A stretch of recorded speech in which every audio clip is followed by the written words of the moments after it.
Or 63 Gibson that had the adjustable bridge, and someone took it off and put a new bridge on, and I can see that it's lifting along that back edge, so that's coming off. But the main reason the customer brought the guitar in is this has the big thick plywood bridge plate. Yeah.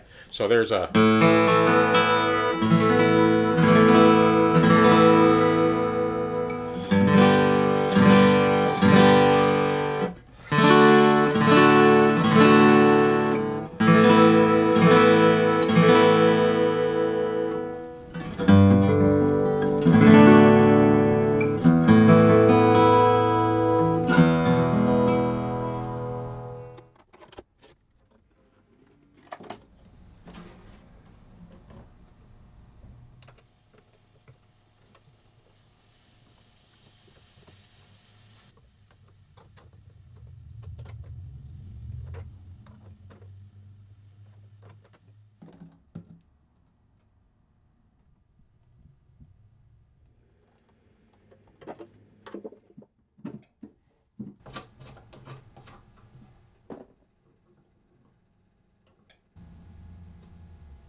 this is the Japanese saw I made up to be able to score that plywood bridge plate.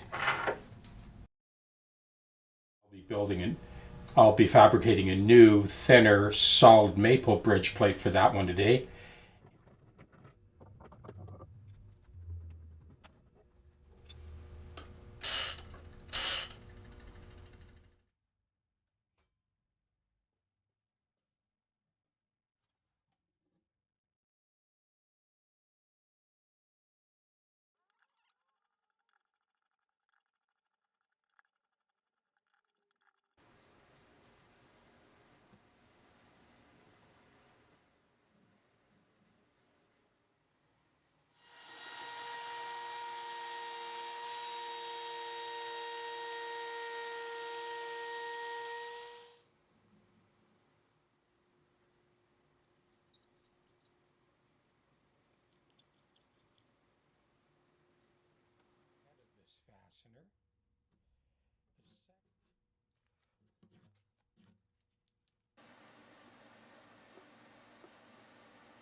Well, I've left that second hole open, and just in case at some time in the future the customer decides to put some type of pickup in. Okay, so here is the rundown.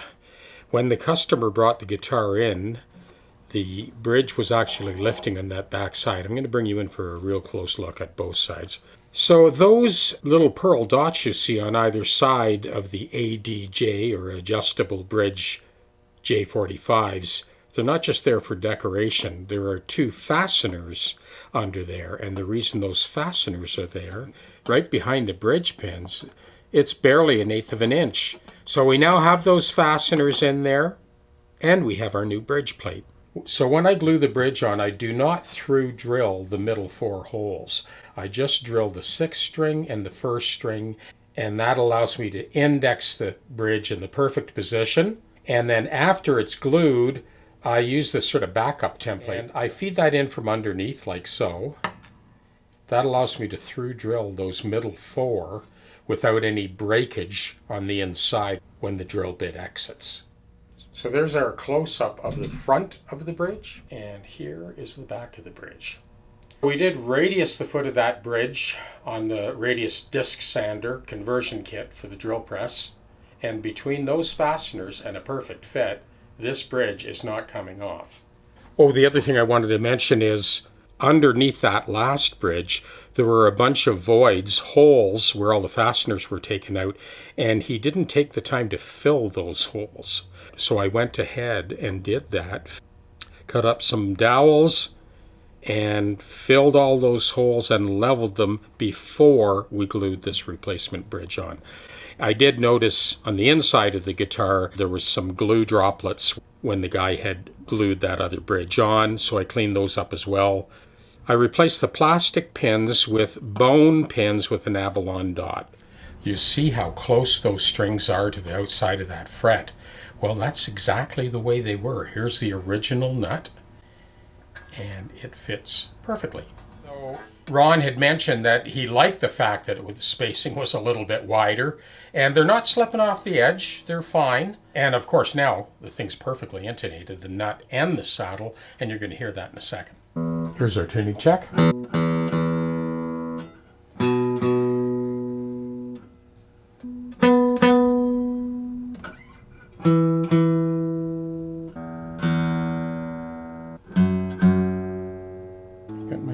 In here. This is a very lively guitar now. It's with a solid wood bridge plate.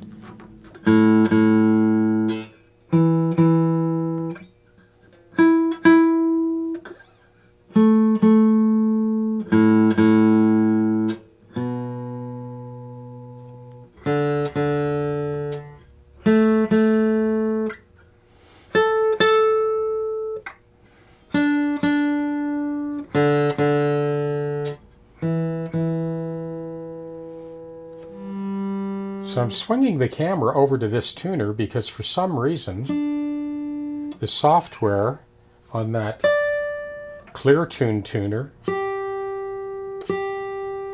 doesn't work for the G string. Go figure. There we go. That's our G. Actually, I'm going to do it with the Clear Tune tuner just to demonstrate how far off that software is.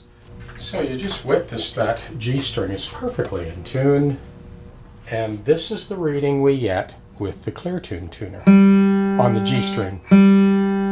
Okay, well that's a lie, and that's a lie, and that's a lie, and that's a lie.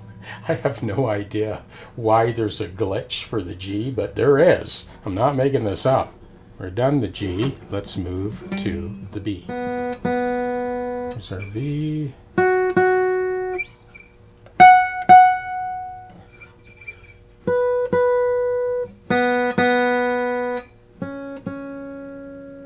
And lastly, the high E.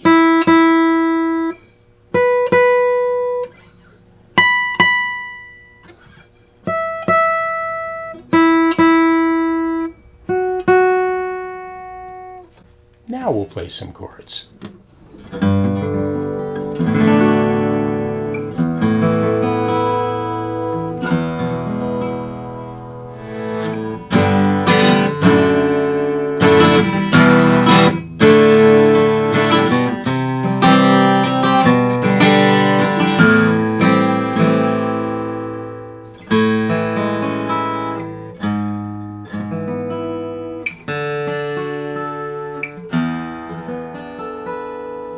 So for those of you who are wondering, why does he play those same chords over and over in different videos?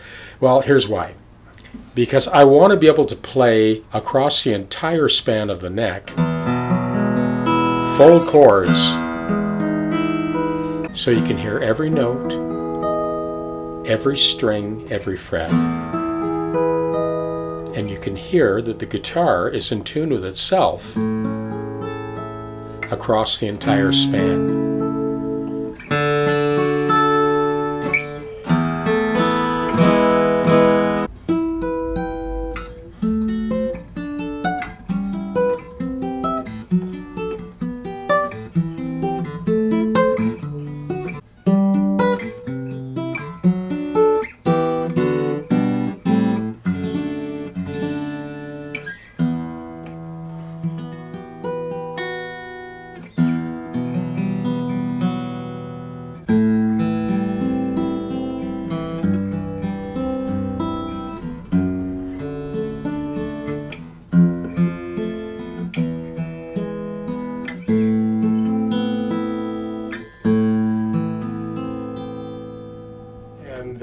is our solid quarter sawn maple bridge plate and that fastener.